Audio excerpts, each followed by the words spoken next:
Okay, baiklah. Assalamualaikum semua anak-anak yang dikasihi sekalian. Okay, pada hari ini, pada 12 Julai 2021, hari Isnin, okay, bertempat di rumah kita masing-masing ya. Walaupun kita di rumah, kita masih boleh lagi menuntut ilmu dan yang kita abaikan pelajaran kita setiap hari. Pada hari ini, pada pukul 12 hingga pukul 1 petang, kita akan belajar seperti biasa mata pelajaran Prinsip Ekonomi 3 tahun 4. Dan pada hari ini, kita akan menyambung semula. Dan walaupun dia sambung, sebenarnya kita dah tamat. Pada minggu lepas, kalau kamu sedar, kita telah masuk ke modul yang ke-9. Cikgu telah ajar daripada bulan Januari sampailah bulan yang lalu, bulan Jun. Sebelum kita cuti tu, kita telah menamatkan sampai 9 modul. Dan untuk kita mengukuhkan lagi, kita akan ulang semula. Kita bermula dengan modul 1. So, ada banyak lagi perkara yang cikgu boleh ceritakan untuk kita menambahkan kefahaman dalam subjek ini. Okey, kita mula semula dengan modul 1 iaitu bertajuk perakaunan, sub bidang perakaunan. Dan yang paling penting di sini adalah kamu jangan lupa merujuk buku teks yang utama yang kamu dapat tu.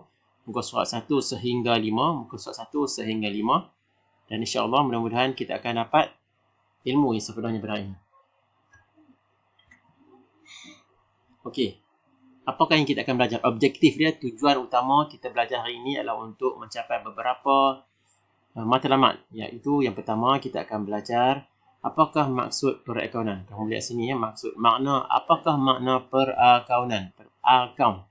Yang kedua, membandingkan fungsi. Apakah fungsi, tujuan simpan kira dan dikaitkan dengan perakaunan. Dua ni dia saling berkait tetapi tidak sama. Yang ketiga ialah apakah maksud kitaran perakaunan. Makna kitaran.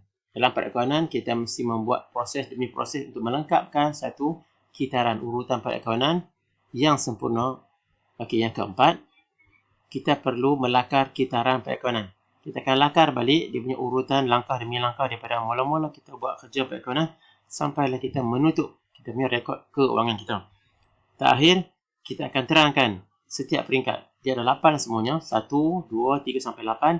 8 peringkat itu kamu kena menguasai dan memahami setiap peringkat tersebut. Kenapa ianya perlu disediakan. Okey. Okey, oleh itu sampaikan cikgu tunjuk ni, jadi mungkin tak mencukupi kalau kamu tak melihat pada buku kitab utama kamu, buku teks. Okey, sebagai macam ni ya. Kalau siapa yang mungkin buku dia tak jumpa apa, boleh cari sekarang. Okey, sangat penting kamu tengok buku kamu ni. Muka surat 2 dan muka surat 3 di awal-awal tu pengenalan kepada perakaunan modul 1. Okey, tolong buka, tolong cari sekarang. Kita ada banyak masa lagi. Okey. Okey, seperti mana yang kamu dah cuba cakap tadi.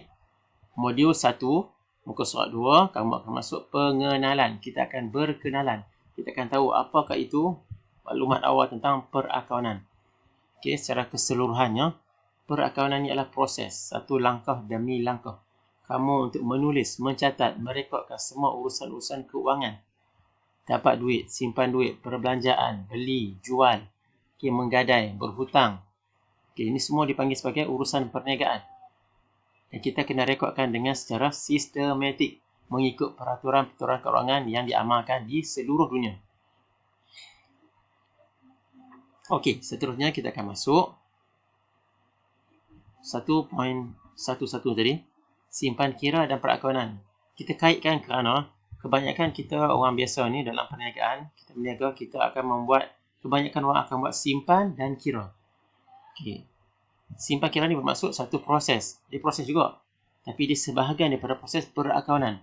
Simpan kira satu bahagian kecil daripada perakaunan. Okey, jadi kita tengok sini satu proses melibatkan aktiviti dia mengumpul.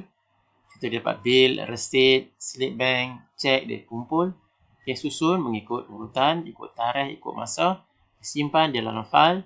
Kemudian dia akan rekodkan semuanya dalam buku catatan atau dalam ledger. Dan dia akan laporkan maklumat tu untuk kegunaan dia pada masa yang akan datang.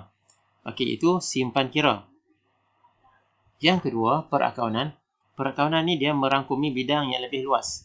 Makna dia simpan kira satu bahagian kecil, perakaunan bahagian yang lebih besar padanya. Perakaunan ni adalah satu bidang yang lebih luas, lebih kompleks. Kita melibatkan kerja-kerja mengumpul juga sama. Okey, menyusun, menyimpan, merekod, melapor sama juga dengan atas simpan kira. Tapi yang beza dia akan membuat analisis. Simpan kira, dia tak ada analisis. Dia cuma melaporkan je. Dia analisis, dia akan buat kajian. Kajian tu dia akan tafsirkan pula apa yang maklumat dia dapat tu. Dia akan merancang untuk bulan depan, tahun depan, apa dia perlu buat daripada data yang dia simpan tu. Dia ada nilai, berjaya atau tak berjaya, elok atau tak elok keputusan yang dia buat, dan dia akan buat rumusan untuk dia buat tindakan yang selanjutnya daripada maklumat keuangan yang dia telah lakukan. Maknanya dia prosesnya lebih banyak. Bidang yang dia akan cakupi lebih luas berbanding dengan simpan kira. Jadi kamu lihat di sini, nampak di sini, bola ni, seumpama simpan kira ni yang warna oranye ni simpan kira. Dia kecil sikit, kecil di tengah-tengah berbanding dengan perekonomian yang besar ni. Jadi dia menyusun, menyimpan, merekod. Dia macam bola tenis berada di dalam bola sepak. Jadi simpan kira sebahagian kecil, yang besarnya adalah perakaunan. Jadi kerja-kerja yang lebih rumit akan dilakukan dalam perakaunan oleh kita panggil accountant. Okey. Jadi bila kita dah tahu simpan kira tu sebahagian daripada perakaunan, kita kena tahu juga dalam perakaunan ni apa yang kita nak buat supaya kita punya urusan perniagaan kita, rekod keuangan kita sempurna. Yang kita kata sistematik. Jadi dia mesti ikut. Dia dalam semua perniagaan yang sempurna, yang baik, dia mesti ikut 8. 1, 2, 3 sampai 8. Kita lihat di sini ada 8 semua. 1 ialah dokumen perniagaan. Ini kita panggil sebagai kitaran. Kitaran ialah urutan, langkah demi langkah. Mesti dijalankan mengikut urutan 1 sehingga 8. Bukan kita buat 1, kita lompat ke 5, turun balik ke 2, tak boleh. Kita bila buat kitaran ni, kita mesti bermula pada langkah pertama, langkah kedua, sampailah semua 8 tu lengkap, baru kita anggap sebagai kitaran yang baik. Kitaran yang akan menghasilkan dokumen perniagaan, dokumen keuangan yang sempurna, yang tak ada cacat dan kekurangan. Okay, 9 ni kamu kena ingat hari ni. Yang biasanya akan masuk dalam periksa ni, kitaran ni, dia memang selalunya soalan yang sangat popular. Pertama, dokumen perniagaan. Okay, dokumen perniagaan adalah bahan-bahan yang kita dapat daripada usaha niaga kita. Kita akan lihat nanti. Yang kedua, buku catatan pertama. Okay, tolong ingat buku catatan. Dokumen tu kita dah simpan. Dokumen tu kita akan rujuk, kita akan panjangkan ke dalam buku catatan. Kita tulis dalam buku catatan pertama. Dia ada jurnal dan buku tunai. Yang ketiga, ledger. Daripada buku catatan tu, kita akan bawa maklumat dalam buku tu, kita akan pindahkan, kita akan rekod semula dalam ledger. Langkah yang seterusnya. 1, 2, 3, ledger. Yang keempat, imbangan duga. Imbangan duga. Okay, imbangan duga ni kita akan kumpulkan semua maklumat dalam ledger ni. Kita ambil baki dia, kita akan jumlahkan dalam nama dia imbangan duga. Kita mengimbangkan semua baki-baki ledger ni dalam imbangan duga. Yang kelima, pelarasan. Kita akan selaraskan sama ada imbangan duga ni salah atau betul. Ada perubahan dalam kita punya urusan belanja dan hasil. Kemudian bila dah siap pelarasan, barulah dia akan diselaraskan. Imbangan duga yang ada ni, dia akan dikemas kini, diperbetulkan.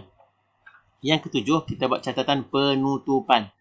Tutup semua akaun yang kita telah rekodkan, belanja, hasil, harta benda kita akan tutup akaun pada hujung bulan biasanya. Dan kita akan, bakinya kita akan bawa ke dalam penyata keuangan. Ada dua, iaitu penyata pendapatan dan penyata kedudukan keuangan. Okey, dah 8 semua. Tolong ingat 8 ni. Okey, tadi kita 8, kita mesti mula pada 1. Pertama, tolong ingat yang pertama, kitaran pertama yang wajib kita ikut ialah kita mesti, sebab tu dalam perniagaan kita mesti ada dokumen sumber, dokumen perniagaan. Contohnya, dia ada dua jenis, sumber dan dokumen bukan sumber. Kita mesti simpan ikut, biasanya kita simpan dalam file, ikut urutan tarikh dan masa dia, ikut bahagian-bahagian dia. Kalau belanja, kita masuk dalam file belanja, hasil dalam hasil, harta benda dalam harta benda. Jadi dia akan disimpan secara sistematik. Jadi apakah itu dokumen perniagaan? Dalam kitaran 1, dokumen pertama, dokumen perniagaan, kita lihat contoh dokumen yang kita mesti simpan rekod dan invoice, resit, borang pesanan, bil tunai, cek, buku cek, slip bank dan penyata gaji. Ada banyak lagi. Tengok di sini bawah ni kan, ada banyak ni dokumen yang kita kena mesti simpan. Supaya bila kita nak rekod, nak rujuk, nak tafsir dan kita nak buat analisis, kita ada maklumat yang tepat. Okey, sebab itulah dalam perniagaan mesti simpan semua dokumen yang kita ada. Ini kitaran pertama. Kitaran yang kalau kita tak buat yang ni, kita tak akan buat yang lain. Dia akan jadi cacat. Yang kedua, buku catatan pertama. Buku catatan pertama. Kitaran kedua, lepas tadi kita ambil dokumen tu, kita simpan. Apa yang kita simpan itu kita buka balik, tengok dan kita akan catatkan dalam satu buku catatan. Kita panggil dia, nama dia adalah journal. Journal ada am, khas, buku tunai runcit. Okey, ada dua ni contoh nampak. Dalam buku teks dia ada. Ni rekod bentuk dia. Butir, tunai, bank, journal am. Okey, yang tu buku catatan pertama. Kitaran yang ketiga ialah ledger. Okey, ledger 1, 2, 3 tadi daripada dokumen sampailah buku catatan. Yang ketiga ledger. Okey, ledger ni adalah daripada buku catatan pertama, journal, kita akan rekodkan dalam ledger pula. Nampak ni, dia macam juga tadi journal, tapi dia bentuknya ada debit dan kredit, kiri dan kanan. Ini ledger. Okey. Yang keempat ialah imbangan duga. Kitaran yang keempat, perlu ingat yang keempat, imbangan duga. Semua ledger tadi kita dah tulis dalam ledger. Baki-baki dalam ledger tadi kita telah rekodkan, kita lepas sebelum ni. Bakinya kita akan catatkan dalam satu format penyata, iaitu imbangan duga. Yang debit sebelah debit, yang kredit kita akan tulis di sebelah kredit dan kita akan imbangkan supaya sama. Dan mesti sama. Kalau tidak, dia tak betul. Sebab tu bila dia tak betul, kita masuk ke kitaran yang kelima. Biasanya akan berlaku mungkin kesilapan. Jadi kita akan buat pelarasan. Pelarasan ialah pengubahsuaian data yang kita buat ni dalam journal am. Kita selaraskan hasil dan belanja. Susut nilai dan ketinggalan, mungkin kita tertinggal catatan. Kita akan selaraskan semula semua kesilapan kita dalam bahagian kitaran pelarasan. Okey, yang keenam, imbangan duga. Lepas tadi kita ada buat pelarasan, pengubahsuaian, tutup semula akaun. Kita akan dapat baki yang betul dan kita akan masuk semula dalam imbangan duga. Yang tadi itu kita ubah suai, kita panggil terselaras. Okey, yang ketujuh, catatan penutupan. Okey, semua akaun-akaun kita tadi kita akan tutup. Lepas kita dah masuk 5 dengan terselaras, akaun-akaun ni mesti ditutup dengan baik kerana kita akan post. Kita panggil istilahnya adalah pengeposan. Kita akan pindahkan semua akaun-akaun ni dalam akaun untung rugi. Ni akaun untung rugi. Akaun belanja, ni hasil belanja, diskaun diberi pun belanja, diskaun diterima hasil. Semua kalau yang belanja dan hasil kita akan masuk dalam akaun untung rugi. Kalau akaun yang aset ni inventory, kita akan masuk dalam akaun perdagangan. Jadi kita tutup, kita kena pindahkan ke akaun perdagangan dan akaun untung rugi. Kitaran yang ke-7. Okay, ingat 1 hingga 7 terbaca. Yang terakhir kita akan lihat penyata keuangan. Okey, ini yang penutupan. Ini kemuncak dia. Ini yang paling penting yang kita akan buat rumusan daripadanya. Penyata keuangan ialah satu bentuk format. Kita buka satu akaun. Kita panggil dia akaun penyata keuangan. Ada dua. Satu, akaun perdagangan untung rugi. Satu lagi penyata kedudukan keuangan. Dua-dua ni kita ambil daripada tadi. Daripada journal, kita masuk ke ledger, kita masuk ke pelarasan, imbangan duga. Imbangan duga tu punya baki kita akan letakkan dalam akaun perdagangan dan penyata kedudukan keuangan. Jadi cikgu pasti kamu dah faham sebab kita dah belajar sebelum ni tentang dua-dua ni. Dan penyata ni disediakan untuk mengetahui untung atau rugi perniagaan. Dan penyata kedudukan keuangan untuk tahu kita punya aset dan juga kita punya hutang kita. Jadi alhamdulillah semua 8 kitaran tu telah pun selesai. Daripada mula-mula dokumen perniagaan sampailah penutupan dan kemuncaknya penyata keuangan disediakan.